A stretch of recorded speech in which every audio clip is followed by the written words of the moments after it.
You are tuned in to DAR Sports Media. It's another week of the football, the DAR Football Show. I keep wanting to call it the NFL show, but it is the football show. If you want to talk some college, we can talk some college. But right now, I think a lot of the main storylines are NFL-based. Some of our Tay's takes are looking a little rough there, Tay. I'm not sure what's – not a lot of great tape out on your Chicago Bears and Caleb Williams, man. What's the update, man? What's your thoughts? It's been a rough start. I mean, it's still early. It's been a rough start. You know, everything's new offense and, you know, stuff like that. But I'm not flipping if you think if that's what you're expecting to hear. I'm not. I don't flip. do that. I'm asking you to defend. Oh yeah, I mean, you know, they're 0-2. I mean, it looked all right. I would say in week 1, but against the Lions, nah, I don't know. It was pretty bad. But I mean, it's still early. There's a bunch of football left to go, and yep, you know, they might just need that one win. So, the Vikings look like dog shit on Sunday. So, and it looks like McCarthy's going to be out for an extensive amount of time. Vikings might be kind of sassy with old Carson Wentz in there, though. So I don't know if I'm going to quite pour dirt on them just yet. But that might be some hope for your Bears. Unfortunately, Packers are rolling right now. I still don't see the Packers as a primary contender, like I think a lot of people want to, because they still got that same man playing quarterback for them. But they might bank enough wins, you know, before all that plays out to kind of run away with this division. Depends on which Lions team is for real. Was it the week 1 team that looked completely lost without both of its coordinators, or was it this last week that whooped the whole 11 dog fuck out of the fucking Bears? We got to wait and see, man. True, what are your thoughts, man? Tay's Bears, Caleb Williams looking a little raggedy here at the start. I mean, did we expect anything different? Tay did. I mean, I didn't. I know he did because he's a Caleb Williams guy. That's what it is, Caleb Williams guy. Like, you know, DJ Moore is non-existent. You know, my guy Rome can get a touchdown, but this is the offense ain't moving. The defense didn't do anything. The Lions put up 52 of them things on them. So, you know, at that point, and I thought the Lions with cheese and bacon on it. Yeah, I thought the Lions last week looked kind of a little shaky. So they came in and looked like the Lions that we saw the last few years. So, just what I expected. You know, I don't expect much from the Bears, and I think we, you know, talked about it. I think I wrote about it too when we did the predictions for the season. I just had the Bears at the bottom of their division anyway, and I will say, you know, to kind of keep it in the NFC North, I thought the Vikings looked, like you said, looked like dog shit, and I think. Yeah, I don't buy the hype of how they're gonna look with Carson Wentz. I'm not gonna buy into the hype right now, not yet. But I think it's gonna come down to the Packers and the Lions, right? I think it's gonna come down to the Packers and the Lions in this division to see who wants it more. And right now, the Packers are. I mean, they look good. They look good right now. I agree with you, though. I don't think they're gonna go as far as people would hope, but it'll look good for the regular season. First 12 to 15 games will look good, and then we'll see. But I'm still not sold on the Lions either. It's just because they did that performance on the Bears. It's like you beat up, you know, like you beat up on the team that you're expected to beat up on. So that's the game. I don't have nothing to say about the Bears. They needed to overhaul before, then they overhauled, brought in Caleb Williams. They need to overhaul again probably soon. It's just never going to work for the Bears. So, Tay, what was on your mind coming into the episode, man? What do you want to talk about? What stuck out to you this past week? It was a pretty interesting week. Your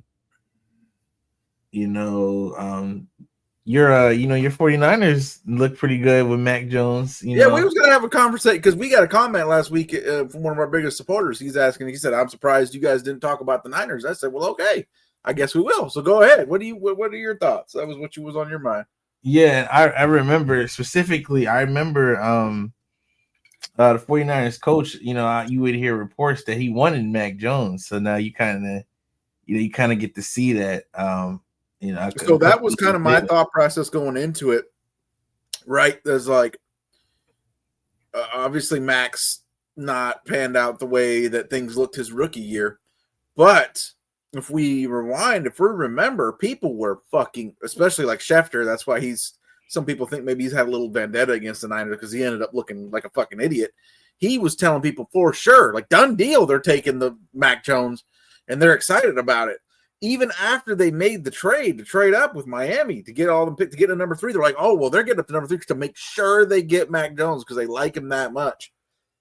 And then, what happened. But everybody thought this was a perfect fit for a reason. And that reason was on full display on Sunday.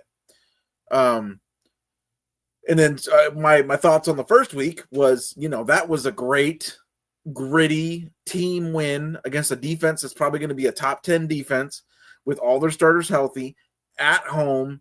Mike McDonald getting a bunch of his own guys in there trying to being able to scheme things that had a month to plan for the fucking game. A bunch of shit went wrong. That game in 2024 is a game the 49ers managed to lose 100 times out of 100. There was adversity, there was injuries, there was stupid bullshit, and they fucking pulled it off as a team, utilizing backups. Great win. And then obviously things looked real good with Mac this week. It's going to be a good test. I'm excited for this weekend because that Cardinals team, as you have highlighted, Tay, they got a lot of good players. Probably struggled a little more than they should have with the Panthers this past weekend. But that Panthers situation too. We're going to talk about that before this episode's over because, but they got a lot of good players. So I'm interested to see after everybody gets some tape on Mac Jones. I did see some people, some foolish people. Oh, well, if Brock Purdy's so great, Mac Jones shouldn't be able to come in there and duplicate his fucking production and blah, blah, blah, blah, blah, blah, blah. Hey, man, I got one name. Nick Mullins. Y'all remember Nick Mullins? Threw for like fucking 500, 600 total yards his first 3 starts for the Niners. What ended up happening with that? Not a goddamn thing. While he was still with the Niners even. That faded out after some tape.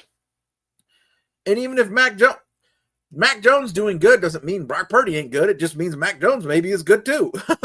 That's what I said to somebody today. I said, Mac Jones putting up Brock Purdy's production does not make Brock Purdy any less Brock Purdy. It just makes that Mac Jones is maybe better than we thought and has a future in the league.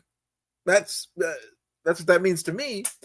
So we'll see. I'm interested to see what's going on with this matchup with the Cardinals this week. A lot of dudes on that defense. The Panthers, man, are on track to be already were last year. I didn't know this because I was looking up what the face that the Dolphins are on and what they have to be. Did you know that the Panthers surrendered the most points in NFL history last year? No, I didn't know that. Last year, they surrendered the most points in the regular season in the NFL history. 2024 Panthers. Didn't really do much to upgrade the defense either. And then this week it's announced they lost their starting center, an all-pro, Pro Bowl caliber player, and they lost their star player on the offensive line, Robert Hunt. So it's basically the only unit they have that's like good. That's like a B+ or better. And now that's gone. It might be a number one overall pick situation, and then we'll have lots of fun things to talk about. What else, Tay? Anything else on your mind? Joe Burrow being out. Woo! That could change a lot of things in that division. How are things in the city, True? How are things in the city? It's a big bout of depression hit the city. Basically, I mean, we walked out of a restaurant, I want to say, or walked out of a show Sunday, and the Bengals won. Like, we saw that the Bengals won, and nobody was happy because of the news about Joe Burrow. So, like I said, based on from people that I've communicated with that kind of work around the organization, the team is not looking forward to these next couple months. However long it takes, right? It could be up to 3 months. It could not be. We don't fully know right now what the prognosis is, but I think the feeling is that the Bengals could have had something, right? They could have something, and we'll see what happens going forward because they do have opportunities and they do have enough talent on the team to get it done, even without Joe Burrow. It's just, can they sustain the pace that they're on right now? Because they barely escaped. And some would even say that the Jaguars might have got screwed a little bit on some of those plays down the stretch, especially the Travis Hunter pass interference. But once again, I won't say that. I mean, whether or not I agree, I won't say that. But that's what I think some people are kind of thinking now, that the Bengals had all this promise. They, start the season 2-0, and then your starting quarterback goes down. At that point, everything kind of just, it's like everything you set up this whole entire season for, it's kind of gone down a drain. And it's hard. It's hard for a team to come back from that type of like morale loss and that type of, your leader is gone. Your leader is gone on the field. And yeah, the vibe is not great for the rest of the season for the Bengals, especially considering the Ravens, the Ravens don't look unstoppable. They never really do, honestly. But the Ravens don't look unstoppable. So you could have a chance. The Steelers look interesting right now, but you're going to be competing with those three teams.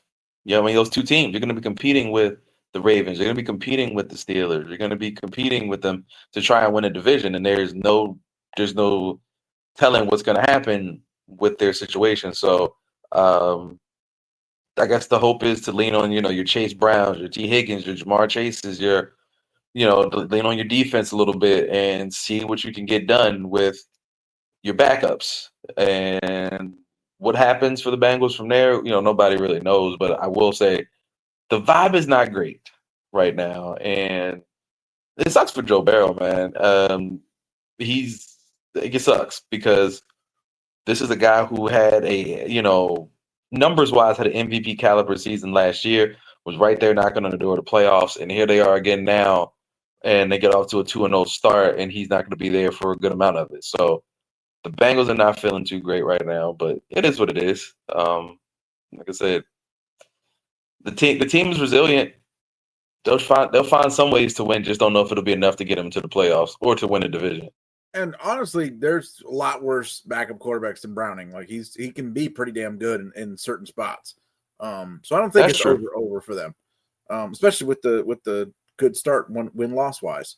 Apollo, what is on your mind this week? NFL, college, whatever you want. So are we talking about like what happened like this past week? Yeah, just this past week. Yeah, we're not on to next week yet. Just this past week. What stood out to you? So, a few things. It was from a Ravens standpoint. I knew they were going to beat the Browns. I didn't consider it going to be like a bashing, a complete bashing of them, and it didn't really start off that way. To be honest, I mean, the score was standing. I don't know. Something was a little weird about that game. Maybe it was just the fact that Derrick Henry did get bottled up, which I thought to be kind of strange. But nevertheless, any given Sunday, it is what it is. A win is a win. I will say that I'm going to take it easy on Bryce Young and Russell Wilson. They, like I said, they played well this week. Both still had losing efforts, but I gotta give the guys credit. You know what I mean? When credit's due. I still don't think that Bryce Young is really good, but he'll have moments. You know what I'm saying? Like, he's a number one pick. He'll have moments. Same thing with Russ. I think Russ is still washed, but he'll have his moments. I mean, come on now. It's like I said, any given Sunday. But he looked good. He looked good. I mean, even I won't even hold that pick against Russell, too badly. But it is what it is. Baker Mayfield, his heroics, that was good. I mean, the kid's a gamer. Like, no matter what you think about him or his shortcomings in one area, either it's his height or some consistency issues. But like I said, he fights, and I mean, the Bucks look okay so far, even without Chris Godwin. We talk about it every year, man. We talk about it every year. Most underrated team in the league. Solid roster throughout, and Baker fucking will not let them lose some weeks. He will not let them lose some weeks. And just two more things. I got to get this out. Tua Tagovailoa, he's insufferable. Like I used to be a defender of his. Like when it seemed like the media would throw shots at him or throw shade at him, and things like that. Like when he first got into the league, even his last year in Alabama or so. I wouldn't say I was a staunch defender, but I was like, I think they're being too hard on the kid. He stays out the way. You know what I mean? He was pretty good, but ever since like it had been like 3 seasons ago, man. I don't know, like his leadership. I don't like it. He calls out his teammates in the regular. He throws shade. There's a lot of subliminals in how he does his press conferences. I really don't like the way he addresses the media or even his team as far as like his leadership point of view. And I think he sucks. So that as well. And he's not the only reason why Miami sucks. No. But he is a big part of it. It would be bad enough if he was playing well, but he fucking sucks too. So that's what I'm saying. On pace for like 30 interceptions. So it makes it even crazier. And some of the stuff he says, like, when he was talking about Tyreek, like, maybe I'm not going to throw it 80 yards. Maybe you got to stop. And I'm like, yo, what are you talking about? Actually, last week I said on the Dolphin show. Last week I said on the Dolphin show when he said that shit about, I'm gonna be checking in on everybody and see how much film they're watching. Motherfucker, how about you watch some film so you don't throw a fucking interception to a goddamn defensive lineman right in his fucking chest? Talking about other people watching film. Fuck out of my face. Brian Flores was right.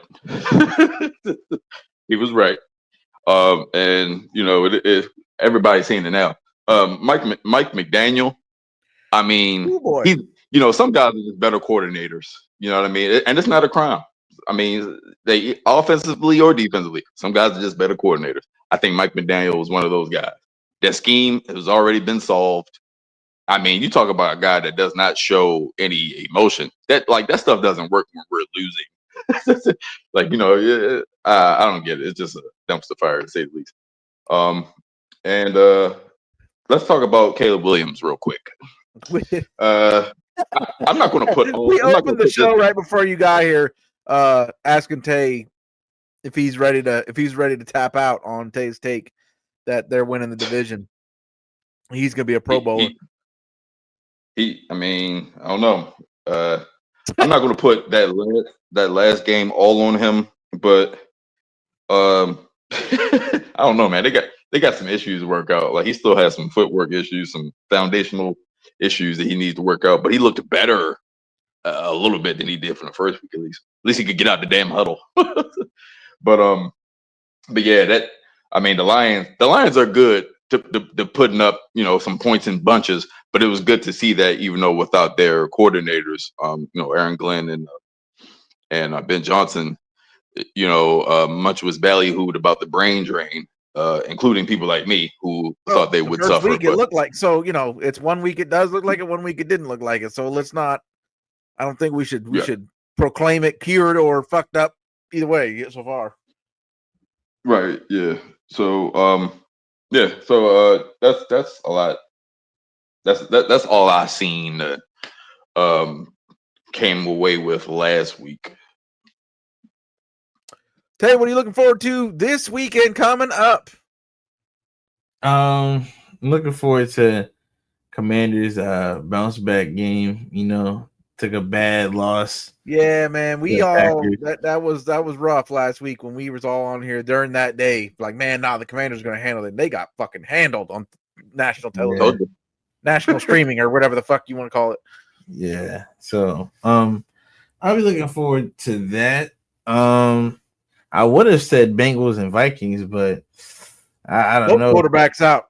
Yeah, I don't know. I guess I'll try it, but in the Thursday night game, it's a bad Thursday night game. But I mean, I guess again, it doesn't have any potential. But yeah, that's really it's a nice and calm week. Some divisional games like always. Bears get their first win against the Cowboys. So yeah, it should be. Bears gonna get their first win against the Cowboys. Okay, yeah, okay. Yeah, that's easy. True. What are you looking forward to, man? Rams and Eagles. That's gonna be That's number one. I think that's the game that I'm looking forward to. Because obviously, the Lions and Ravens also could be an interesting game as well. That could be like those are two offenses that are high powered, and it'll be interesting to see which Ravens show up, which Lions team shows up, see what you get. The Ravens get out to like a 41-25 lead, and all of a sudden, St. Brown catches some crazy touchdown and some shit, make it 33-41. Like, you don't know what you're gonna get out of that one. So I'm also looking forward to the Broncos and the Chargers, because I just need to know if how do you respond to letting that game go against the Colts for the Broncos. Like, you had an opportunity to win that game and you completely blew that shit. So I'm interested to see how they bounce back. The Chargers are interesting team. Very interesting team right now. I don't think anybody would have had Justin Herbert averaging 3 touchdown passes a game. I mean, he's a good quarterback, so it's not surprising. But the one thing that I will say I am looking forward to is to see whether or not the Chiefs actually defeat the Giants or somehow go in and don't get it done. Made me. I just want to say, God damn, I slept so fucking good Sunday night after the Chiefs fucking lost. Oh, hey, the game was closer. The game was closer. Had me up here sleeping good, man. God. But the game was closer than you said. You said it was getting fucked up. True. And I told you it wasn't gonna be like that. They're getting blown out here. I told you it was gonna be close. I told you it wasn't gonna be that. I told you it wasn't gonna be that, because the Chiefs, they came somewhat to play. They banged up. They ain't got enough. Don't got it. Yep. They don't got it right now. And look, after you made a bunch of if you made all them Super Bowls and you had all this playoff success, sometimes you might have a season that just don't go that well, and you had to recalibrate, come back, maybe get some better players, like get healthy. I mean, I don't really, like get people out of wherever Rasheed Rice is. I don't know what can help them with this season, but they should get a win against the Giants. But seeing as how Russ and Malik Neighbors and some of what Tyrell Trace, like some of what I saw, we're starting to get it together. I'm like, hey man, Russ might go out there and do it to him, and then if it happened, it happened. So if the Chiefs start the season 0-3, it'll be hilarious. But like I said, I fully expect some devil magic to happen, especially since Travis Kelce is now engaged to Taylor Swift. And at some point, we're going to get like a 7 to 8 game win streak for the Chiefs. It's going to rattle off a bunch of wins, and it's going to be like just like it was before. But other than that, like, man, Cowboys and Bears, I think for laughing purposes, I'd probably watch that for laughing purposes, not for like actual entertainment value. I don't think that's going to be a great game. I guess in a way, I'm curious to see the Raiders and Commanders. Like, in a way, I think the Raiders are like not a great team at all or good team at all, but like I find their offensive players to be interesting enough to where I find myself slightly entertained, especially when they suck and they don't do well. But if my guy Gentry's over there, I want to see him succeed so bad in the NFL, and I don't know if the Raiders are the best place for him to do that, but I'll always tune in. But other than that, I think this is a week where it's like there's some decent games. Rams, the Eagles, Lions, and Ravens to me. So the top 2 games of the week. Those are the games I'm going to be like mostly fully invested in with watching. But everything else is kind of like whatever on the schedule, and I feel like it's going to be like that for next 2 weeks, 3 weeks or so, where it's going to be like a lot of matchups that don't really hit the same. I think, judging on who's healthy and who's not, like week 4 week 4 has a couple of games I'm interested to see. And I know that just off rip, but I don't know, man. Like I said, I really don't know what to make of this upcoming week slate. I just know Lions and Ravens, Rams and Eagles, those are the top 2. And that's what I'm looking forward to. I'm sure this will be, if you're a sports bettor, I feel like this will be a good money week, though. This will be a good money week for sports bettors on the NFL. This past week was not a good week, not at all. So I think this week will be based on some of the matchups, some of the defenses that's going to go out there, some of the players. If you want to bet some rushing touchdowns, some receiving touchdowns, do a good mix of it. If you do parlaying, I think you got some good value there for these upcoming games. But other than that, that's it. Man, I was sitting here watching Geno come out and just toss those interceptions last night, and I was like, I miss him being on the Seahawks. Used to be a beautiful partner in our lives up there playing quarterback for the Seahawks, 49ers fans. Paulo, what are you looking forward to coming up this weekend, man? What are you watching out for? Well, besides the Lions and Ravens game, that should be a fun one, or a blowout. Either way, can't put it past the Lions. Coming in here putting up another 40 burger, and I mean the Ravens could put up another 40 burger. So that'll be an interesting matchup for sure. I'm looking at some of these lesser known matchups, but they are division games. Like the Colts and Titans. Yeah, on the surface, you might not think that's a good game, but I mean, if you look at the storyline, the Titans haven't won a game yet. Can Cam Ward, finally get one in the win column, or are the Colts for real? And are they going to make quick work of the Titans? I don't know. We'll see. Is Daniel Jones for real? I doubt it. Then you got the Texans and Jaguars. Another 0-2 team. We thought the Texans were going to be a better team. CJ Stroud. This is as far as CJ Stroud's 3rd year. A lot of people were hoping on the bounce back. Yet to be seen with bad offensive line play, but their defense at least looks a little feisty. So that would be interesting to see if they can get one. And on Jacksonville, I think the Texans might win that. Broncos and Chargers. Bo Nix. Him and Troy Franklin, they had a nice little connection. Going back to their college days as well. So, can they get a win against the Chargers? Are the Chargers, are going to be the new class of the AFC West? I don't know. We'll see. So I think those few games have some good storylines behind them and some intrigue.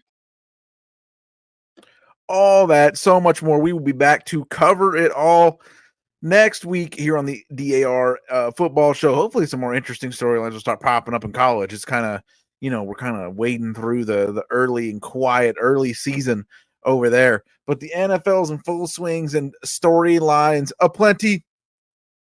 We will be here for all of them. We are going to try, if not this week, then next week. Me and True are going to do a real fun World of Wrestling State of the Union address. We'll talk about, there's a bunch of big stuff going on in the world of wrestling this weekend. Double pay-per-view weekend. It's a beautiful damn thing. So we'll be on that soon. Football Show will be back. And NBA season is coming up soon. We'll have all your coverage for that. Maybe we'll start covering some of these other topics that True's posted on the Medium site. I liked that food court thing the other day. I was like, I'll do a pod. We'll pick the most popular article of the week and do a companion pod for it over the weekend. We should start doing that, I think. That's actually not a bad idea. Yeah, all that and more. And that's because the world of DAR never stops.